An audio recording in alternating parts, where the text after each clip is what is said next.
राधे राधे प्रिया मित्रों, हर हर महादेव। श्रावण मास की आपको हार्दिक बधाई। तारकासुर का अंत हो जाने के बाद जब युद्ध भूमि शांत हो गई तो केवल आकाश में विजय घोष ही शेष रह गए थे।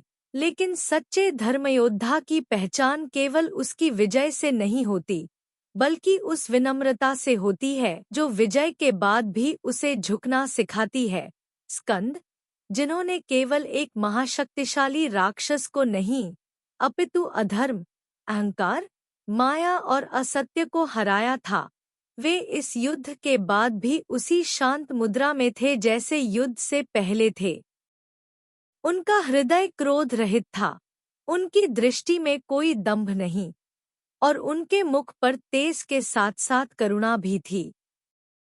इस अध्याय की शुरुआत होती है उस दृश्य से जब देवता, ऋषिगण, गंधर्व, किन्नर, अप्सराएं और स्वयं त्रिदेव ब्रह्मा, विष्णु और शिव स्कंद के पास पहुंचते हैं और उन्हें नमस्कार करते हैं।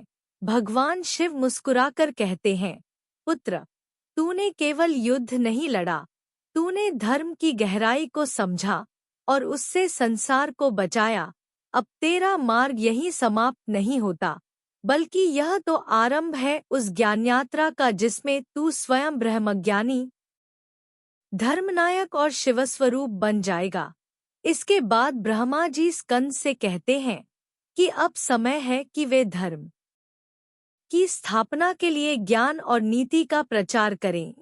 और तब स्कंद अपने पिता से पूछते हैं, हे नाथ, युद्ध से तो अधर्म को हराया जा सकता है, लेकिन क्या केवल शक्ति ही धर्म है? क्या नीति, ज्ञान और सेवा भी उतनी ही आवश्यक नहीं?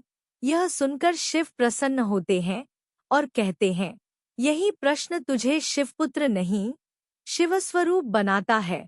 इसके बाद स्कंद तपस्या में लीन हो जाते हैं।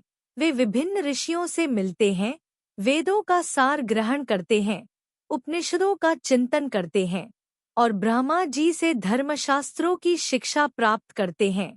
इस दौरान वे अनेक स्थानों पर यात्राएं करते हैं, हिमालय के शिखरों से लेकर दक्षिण की नदियों तक। वे जहां भी जाते हैं, वहां के जनों को धर्म, संयम, सेवा और ध्यान की महत्ता सिखाते हैं। वे केवल देवों के नहीं, मनुष्यों के भी मार्गदर्शक बनते हैं। वे कहते हैं, धर्म वह नहीं जो केवल पूजा में हो, धर्म वह है जो व्यवहार में हो, हृदय में हो और दूसरों की भलाई में हो। इस दौरान एक और गूढ़ रहस्य सामने आता है।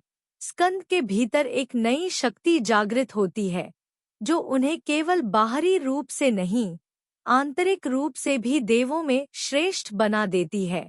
वे ब्रह्मज्ञान प्राप्त करते हैं। वे स्वयं के भीतर छिपे शिवभाव को अनुभव करते हैं और उन्हें यह बोध होता है कि मैं केवल शिव का पुत्र नहीं, मैं स्वयं शिव का अंश हूँ। इस आत्मबोध के बाद स्कंद की दृष्टि बदल जाती है। वे अब केवल युद्ध या ज्ञान नहीं, बल्कि करुणा और समर्पण को भी धर्म का अंग मानते हैं। वे जहाँ जाते हैं, वहाँ संयम और सेवा की मूर्ति बन जाते हैं। वे रक्षकों को क्षमा सिखाते हैं, वे योद्धाओं को विवेक सिखाते हैं और ब्राह्मणों को आंतरिक तप की ओर मोड़ते हैं। उनका चरित्र इतना उदात्त हो जाता है कि स्वयं ब्रह्मा कहते हैं, यदि किसी ने शिव की पूर्ण छाया देखनी हो तो वह स्कंद के स्वरूप में देख सकता है। इस अध्याय में वे अपने भाइयों गणेश, कुबेर, अयप्पा आदि से भी संवाद करते हैं, जिससे यह दर्शाया जाता है कि परिवार के भीतर भी धर्म, दया और आपसी सम्मान की भावना होनी चाहिए। वे छोटे छोटे बालकों को भी तप और सेवा की प्रेरणा देते हैं। वे कहते हैं, धर्म बचपन से बोया गया बीज है, जो वृद्धावस्था में छाया देता है। यही वह समय होता है जब स्वर्गलोक, पृथ्वीलोक और पाताललोक में पुनः संतुलन आने लगता है। वर्षा समय पर होने लगती है, रोग समाप्त हो जाते हैं और जन कल्याण के कार्य तेज हो जाते हैं। यह सब स्कंद के नेतृत्व, ज्ञान और धर्म मनिष्ठा के कारण होता है, लेकिन यही वह समय भी होता है जब एक और छाया धीरे धीरे फैलने लगती है, क्योंकि अधर्म को हराया जा सकता है, लेकिन वह पुनः किसी नए रूप में लौट आता है। और स्कंद समझ जाते हैं कि जब तक हर आत्मा अपने भीतर के राक्षस को नहीं हराएगी, तब तक धर्म स्थायी नहीं रह सकता। वे कहते हैं, मैं तुम्हारे रक्षक के रूप में नहीं, तुम्हारे भीतर के धर्म को जगाने आया हूँ। जब तुम अपने भीतर शिव को पहचान लोगे, तब तुम्हें मेरी आवश्यकता नहीं होगी। यही अध्याय हमें यह सिखाता है कि स्कंद केवल तारकासुर के विनाशक नहीं थे, वे आत्मज्ञान के प्रवर्तक थे, वे धर्म के प्रचारक थे, और सबसे बढ़कर वे शिव के उसी रूप का विस्तार थे जो केवल संहार नहीं करता, बल्कि चेतना, नीति और सेवा द्वारा निर्माण करता है। यही कारण है कि स्कंद की पूजा केवल युद्ध के देवता के रूप में नहीं, बल्कि ज्ञान, संयम और करुणा के प्रतीक के रूप में भी होती है। जब धर्म की पुनर्स्थापना स्कंद के नेतृत्व में हो गई, जब देवताओं में संतुलन लौटा, ऋषियों का ध्यान पुनः सधा और पृथ्वी के जनों ने धर्म, सेवा, संयम और आस्था की ओर फिर से अपने जीवन को मोड़ना शुरू किया, तब सभी लोगों में जैसे एक मधुर, शांत ऊर्जा का प्रवाह शुरू हो गया था। परंतु स्कंद, जो केवल बाहरी व्यवस्था से नहीं, आंतरिक चेतना से भी जुड़े हुए थे, उन्होंने गहराई से यह अनुभव किया कि अभी भी कुछ ऐसा शेष है जो असंतुलन की जड़ में छिपा है। उन्होंने अनुभव किया कि जब तक मनुष्य के भीतर से अहंकार, स्वार्थ और अविवेक का बीज पूरी तरह नष्ट नहीं होता, तब तक सच्चा धर्म स्थायी नहीं हो सकता। और इसी कारण वे केवल उपदेशक या सेनापति नहीं बने, बल्कि उन्होंने स्वयं को एक तपस्वी, एक शिक्षक, एक नीतिदर्शक और एक आत्मदर्शी के रूप में स्थापित कर लिया। उन्होंने कैलाश लौटने से पूर्व ब्रह्मर्षियों के साथ एक सभा की, जहां उन्होंने धर्म के उन पहलुओं पर चर्चा की जो केवल पूजा पाठ या युद्ध विजय से नहीं, बल्कि आंतरिक साधना, सेवा और समर्पण से जुड़े थे।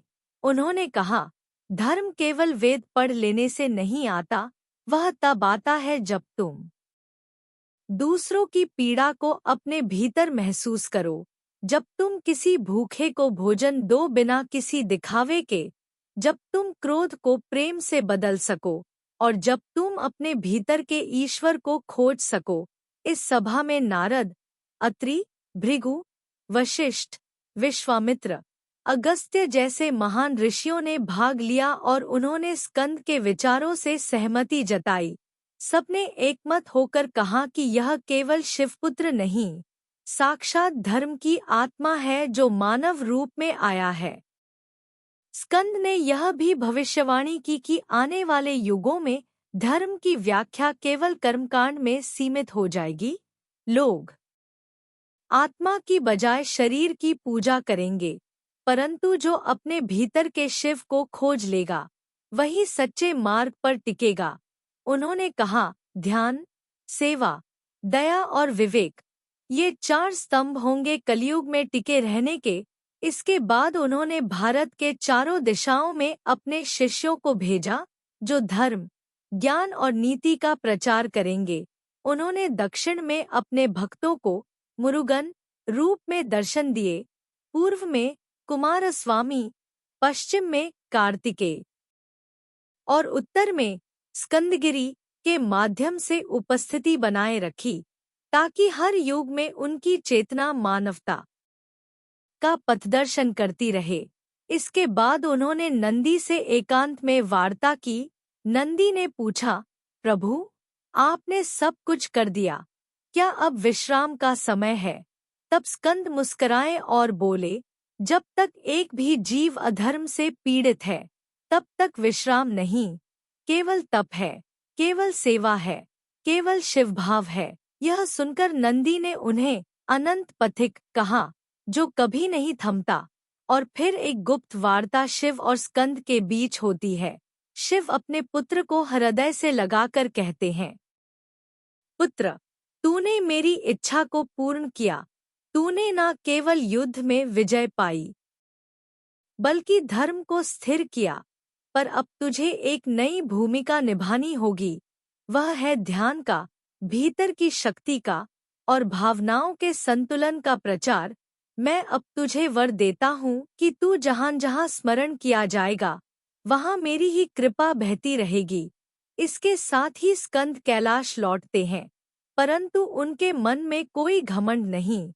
वे सिर झुकाकर केवल इतना कहते हैं, मैं केवल आपका सेवक हूँ। जो आपने चाहा वह मैंने किया, और जो आगे होगा वह भी आपकी इच्छा से ही होगा।